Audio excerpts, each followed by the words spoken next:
Good afternoon everyone. દોસ્તો, આપણે આના આગળના જ વ્યાખ્યાનમાં કેટલીક સૂચનાઓ આપી હતી, એનું પુનરાવર્તન કરવું અનિવાર્ય છે. હમણાં થોડાક સમય પહેલાં સરકારી કોલેજના અધ્યાપકોની ત્રિદિવસીય તાલીમ શિબિર યોજાઈ ગઈ. આ કર્મયોગી શિબિર એ હવે ગ્રાન્ટેનેડ કોલેજના અધ્યાપકશ્રીઓ માટે ગોઠવવાનું આયોજન થઈ રહ્યું છે. દોસ્તો, આપને વિનંતી કે આપની કોલેજના અધ્યાપકો જે છે એમની પ્રોફાઇલ આપણા ડિસ્ટ્રિક્ટ કોર્ડિનેટરને પહોંચાડો. અને ડિસ્ટ્રિક્ટ કોર્ડિનેટરશ્રીઓને વિનંતી કે તેઓ પુરોહિત સાહેબના ઈમેલ એડ્રેસ ઉપર એ બને એટલી ઝડપથી પ્રાધ્યાપકોની પ્રોફાઇલ મોકલી આપે, એમના નામ મોકલી આપે. અને હવે કમિંગ ટુ ધ પોઈન્ટ, આજે આપણે સપ્તધારાના વ્યાખ્યાનમાં મળ્યા છે અને ફરીથી એક વખત મારી સાથે સ્ટુડિયોમાં હાજર છે સપ્તધારાના કોર્ડિનેટર ડૉક્ટર રાજેન્દ્ર જાની. નમસ્કાર રાજેન્દ્રભાઈ, વેલકમ. Thank you. મારી સાથે આજે સપ્તધારાની સર્જનાત્મક અભિવ્યક્તિ ધારા જેના વિશે આપણે વાત કરવાના છે અને એક્સપર્ટ ડૉક્ટર નરેશભાઈ શુક્લ સ્ટુડિયોમાં છે. નરેશભાઈ, હું કમિશનર કચેરી વતીથી આપનું ખૂબ ખૂબ સ્વાગત કરું છું અહીંયા. અને દોસ્તો, આજે આપણે નરેશભાઈની સાંભળવાના છે. નરેશભાઈની પાસેથી એક એક વિગતો જાણવાની છે. નરેશભાઈ ખૂબ ગુજરાતી વિષયના અધ્યાપક છે અને સાથે સાથે નરેશભાઈ બહુ મોટા વિવેચક છે. વિવેચન એમનો રસનો વિષય રહ્યો છે. નાટક સાથે પણ સંકળાયેલા છે નરેશભાઈ. નરેશભાઈ એ ખરા અર્થમાં આજે એક્સપર્ટ સાબિત થશે, કારણ કે એ બહુ જ ઝીણામાં ઝીણી બાબતો આજે અહીંયા મૂકવાના છે આપણી સમક્ષ કે કેવી રીતના એ સર્જનાત્મક અભિવ્યક્તિ ધારાના વિદ્યાર્થીઓ પાસે કામગીરી લેવાની, એટલે ક્યાંથી શરૂઆત કરવાનો અને અંત ક્યાં થાય એનું પૂરેપૂરું ટાઈમ ટેબલ વિગતવાર આજે આપની સામે મૂકવાના છે. વધુ સમય ન લેતા હવે સીધું તમારી અને નરેશભાઈની વચ્ચેથી હું રજા લઉં છું. નરેશભાઈ, પ્લીઝ. નમસ્કાર મિત્રો. છેલ્લા કેટલાક સમયથી જે સપ્તધારા યોજના છે એના પરિચયમાં આપ ધીમે ધીમે મુકાઈ રહ્યા છો. આ આખી એ યોજના પાછળનો મૂળ ઉદ્દેશ છે વિદ્યાર્થીઓને અભ્યાસ ઉપરાંતની પ્રવૃત્તિઓમાં સક્રિય કરી અને એમની જુદી જુદી જાતની જે પ્રતિભાઓ છે એને એક સૂત્રે બાંધવી. ગુજરાત બહુ જ મોટા વિસ્તારમાં ફેલાયેલું રાજ્ય, બહુ જ ભાતીગળ એવી સંસ્કૃતિ, રણથી માંડી અને સમુદ્ર કાંઠો, એક બાજુ ડુંગરો છે તો બીજી બાજુ રણ પણ છે. તો આવું જ્યારે વૈવિધ્ય છે તો એ વૈવિધ્યની સાથે સાથે માનવ જીવન પણ એટલું જ વૈવિધ્યસભર છે અને એના અનેક રંગો છે, અનેક પરિમાણો છે. તો એ બધાનો પરિચય થાય જુદા પ્રદેશના વિદ્યાર્થીને. એક પ્રદેશનો વિદ્યાર્થી બીજા પ્રદેશના વિદ્યાર્થીની સાથે જોડાય એ માટેનો સેતુ બને આ પ્રવૃત્તિ, એવો પણ કંઈક ઉદ્દેશ આમાં રહેલો છે. પહેલાં તો આપણે સપ્તધારાઓ, આમ તો તમને આગળ કોઓર્ડિનેટર બેઠા છે એમણે વાત કરેલી છે, પણ હું આજે થોડીક રિપીટ એટલા માટે કરું છું કે આપણે એને એ રીતે ઘૂંટીએ અને આપણે એમાં ક્યાં ફિટ બેસીએ છીએ એ વિદ્યાર્થી જાતે પણ નક્કી કરી શકે. એ માટે હું પહેલાં તો એનો પરિચય આપવા માગું છું. સર્વાંગી વિકાસ માટેની આ ધારાઓ છે. પહેલું છે પરફોર્મિંગ ફોરમ, જેમાં નાટક, લોકનૃત્યો, શાસ્ત્રીય નૃત્યો જેવા જે કલાઓના વિભાગો છે એને એમાં રજૂ કરવાના છે.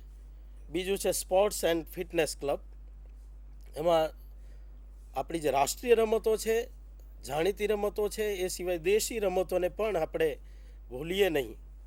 જેમ આપણા લોક સાહિત્યના વારસાને ભૂલવા નથી માગતા અથવા તો ન માગવું જોઈએ, એ જ રીતે આપણી રમતો પણ એટલું જ મહત્ત્વનો ભાગ ભજવે છે. તો એવી દેશી રમતોને પણ સ્થાન હોય એ પ્રકારનું આયોજન આ ક્લબમાં કરવામાં આવશે.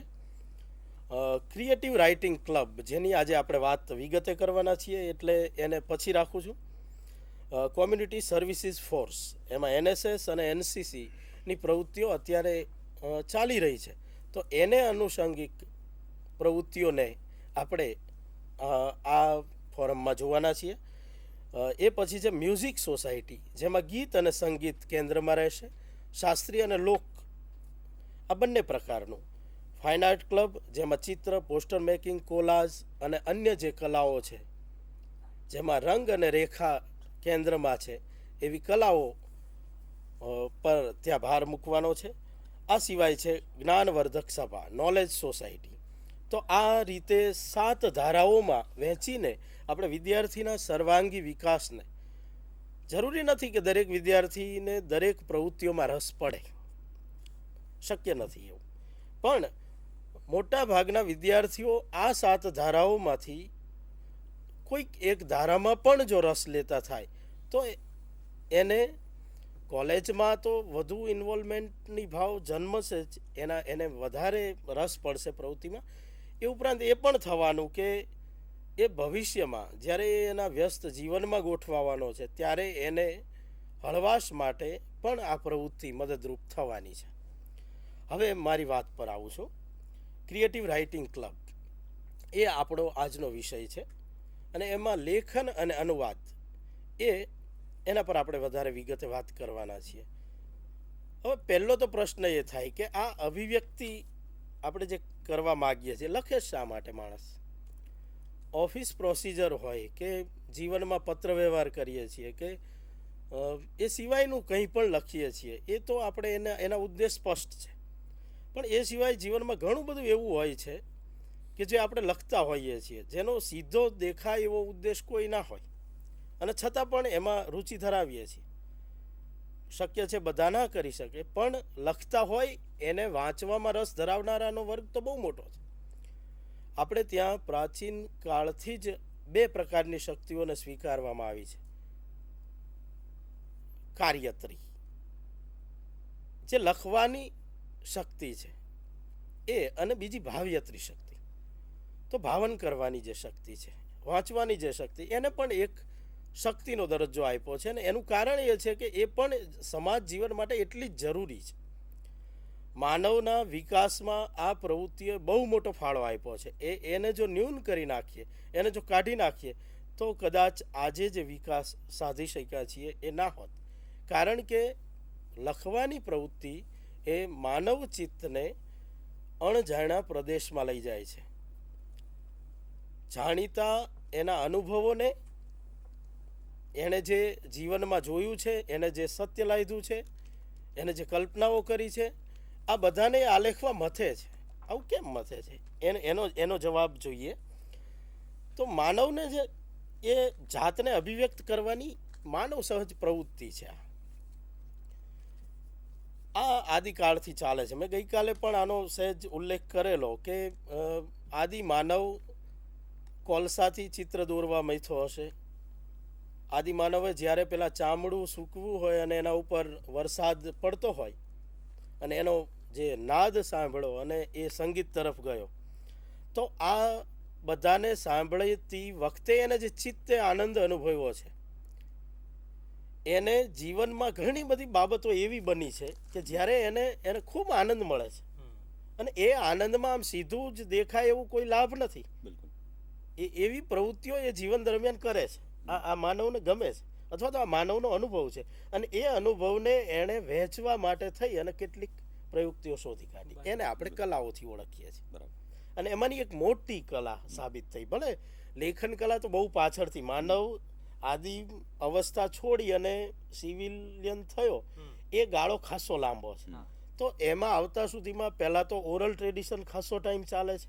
આપણે જાણીએ છીએ કે આપણા વેદો છે એ ઓરલ ટ્રેડિશનથી ટક્યા છે. પણ એની સાથે સાથે એ એક તત્વજ્ઞાન સુધી પહોંચતી વાત હતી. એ એક શિસ્ત માગે અથવા તો એક અભ્યાસ માગે એવા પ્રકારની વાત હતી. પણ એ સિવાય સામાન્ય માણસ પણ એના જીવનમાં ઘણું બધું એવું છે કે જે, દાખલા તરીકે કોઈ વૃદ્ધ છે, એ એક કબીલામાં રહે છે. હવે નાનો હતો, યુવાન થાય છે ત્યાં સુધી એ શિકાર કરી લાવે છે, એ ખેતી કરી અને કુટુંબનું ભરણ પોષણ કરે છે. પણ પછી એ વૃદ્ધ થયા પછી એ કંઈ નથી કરી શકતો. તો એવા સમયે એનું શું કામ, એનું સમાજમાં શું મહત્વ? તો એક ઊભું કરવું, મહત્વ ઊભું કરવું, એ પણ માણસ જાતે જ એક સરસ મજાનું ગોઠવેલું એક સામાજિક માળખું છે. તો એ વૃદ્ધ શું કરે? તો કે જીવન દરમિયાન થયેલા અનુભવોમાં થોડીક કલ્પના ઉમેરે છે. કારણ કે એ કંઈ બધું જ તાદૃશ્ય નથી કરી શકતો. બીજું એ કે ઘણીવાર એવો પ્રસંગ બન્યો હોય કે જેમાં પોતે નાસીપાસ થયો હોય, હાર્યો હોય, એવું બને. પણ એ જ્યારે પેલા એ જ કબીલાના ભાવિ પેઢી છે, બાળકો છે, એને સંભાળ રાખવાનું કામ સ્વીકારે, જાતે જ સ્વીકારે, કારણ કે હવે એ જઈ નથી શકતો. તો એવા ટાઈમે એ વાત કરે છે, પોતાના અનુભવો કહે છે, અને એ અનુભવ કહેતા કહેતા પોતાની કલ્પનાઓ ઉમેરે, પોતાના વિચારો ઉમેરે, પોતે જે કરી શક્યો છે અથવા નથી કરી શક્યો, અથવા તો આવી શક્યતાઓ હતી, એ બધું જ ઉમેરી અને રસપ્રદ રીતે પેલા બાળકોની સામે વાત મૂકવાની એને પ્રવૃત્તિ કરવી ગમે છે. આમાંથી કલાનો જન્મ થયો. આમાંથી જાતને અભિવ્યક્ત કરવાની જે માનવ સહજ પ્રવૃત્તિ છે એ આગળ ચાલી, અને એ આજે તો એક મોટું ફેકલ્ટી બની ગઈ છે. આજે વિશ્વમાં તમે એક મજાની વાત એ છે મિત્રો કે માણસ કોઈ પણ હોય, કોઈક ને કોઈક કલામાં રસ ના લેતો હોય એવો કોઈ માણસ જ ના હોય. બિલકુલ સાચી વાત. તમે એને ક્યાં આપણને મળે? જે હત્યા કરવાના સાધનો છે ને, બંદૂક હોય ને તો પણ એને પણ સરસ મજાની રંગે, એની ઉપર પણ નકશી કરશે. તમે કટાર હોય કે તલવાર હોય તો એને હાથી દાંતથી જડી હોય, એની ઉપર સરસ કારીગરી કરી હોય, રંગ રોગાન કરે. આ માનવ જાતને કલા વિના ચાલ્યું જ નથી. તમે જ્યાં પણ નજર નાખો ક્યાંક ને ક્યાંક એ વ્યક્ત થાય છે, અને વ્યક્ત થવાની ઈચ્છા એ આ ધારામાં આપણે બહાર લાવવી છે, એને એક દિશા આપવી છે. એટલે વિદ્યાર્થીને આમ જુઓ તો આ એની અંદર પડેલું છે, માત્ર એને કલા પડેલી જ છે, અને એ કલાનો એને ઉપયોગ પણ બસ એક તો ઉપયોગ, અને બીજું એને માધ્યમ શોધાવવું માધ્યમ. કારણ કે ઘણીવાર મને જે વિચાર આવે છે અથવા તો મને જે કલ્પનાઓ થાય છે અથવા મારા મગજમાં કંઈક એવું લાયદું છે કે જે મારાથી રહેવાતું નથી કોઈને કીધા સિવાય. સાચી વાત છે. તો એવું જ્યારે મને થાય છે ત્યારે હું શું કરીશ?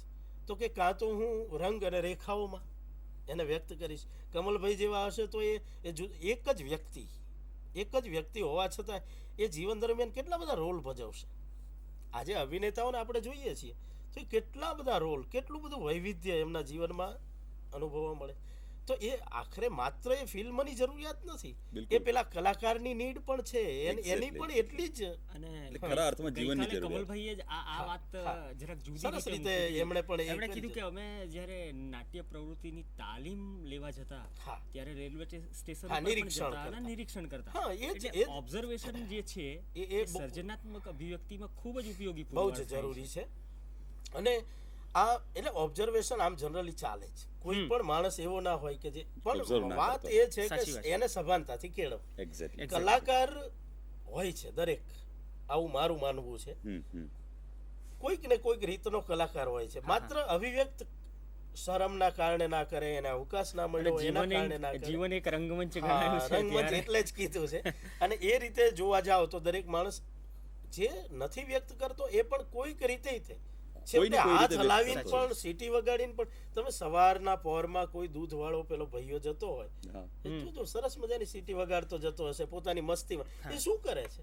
એ એના આનંદને અભિવ્યક્ત કરે છે. સવારમાં દૂધ વેચવા જતો ભાઈઓ હોય કે તમે રિક્ષામાં બેઠા હોય, આજે તો નો ડાઉટ સીએનજી ના જમાનામાં હવે પેલા રિક્ષાના હોર્ન ઇલેક્ટ્રોનિક થઈ ગયા છે. એ પણ નહીં તો સરસ પહેલા વગાડતો બહુ હોય છે. સરસ આમ કલાત્મક રીતે એનો હા, અવાજ પેદા એનો- કરતા હોય એવી રીતે થતું. એટલે માણસ જાતની આ જ મજા છે, મોટી મજા છે કે એ સતત કંઈક કહેવા માંગે છે. કશું જાત પોતે છે, પોતે વિચારે છે, પોતે અનુભવે છે, ફીલ કરે છે, આ એને કહેવું છે. અને આપણો વિદ્યાર્થી એ કહેતો થાય, એ જ આ ધારાનો મૂળ ઉદ્દેશ છે. અભિવ્યક્તિ દ્વારા સમાજ પ્રત્યેની એ ભાવના પણ વ્યક્ત કરે છે. સમાજ એને ઘણું બધું આપે છે. આ અનુભવો એ આપે છે, આ વૈવિધ્ય એ આપે છે, વિચારવા માટેનું વિચારસરણીઓ આપે છે, એને કેટલું બધું આપે છે સમાજ.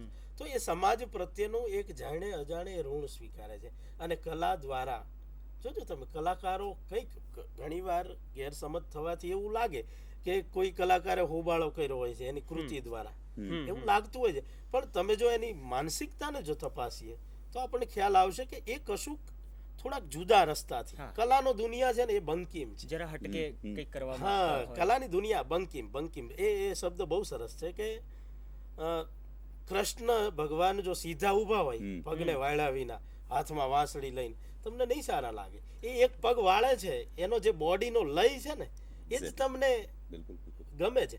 તો કલાની દુનિયા છે ને એ હંમેશા સીધા રસ્તે ચાલવાના બદલે થોડીક ફંટાઈને ચાલે છે. હા, ગાંધીજીના કેરિકેચર્સ જોઈએ તો ગાંધીજીનો પેલો વાળ વગરનો ચહેરો અને એની અંદર કાન મોટા મૂકવામાં આવે. એટલે આ તો કલાની અભિવ્યક્તિ હા, બસ એક થોડુંક જે ફેર કરવાનો છે, લે છે સમાજમાં જે સીધું વાસ્તવ છે એમાં થોડુંક બદલાવ લાવવો એ કલાનું બહુ અનિવાર્ય એવું પેલું છે ને એ દ્વારા કશુંક એ સમાજને આપવા પણ ઈચ્છે છે. જાતને લાદેલ સત્ય સુંદર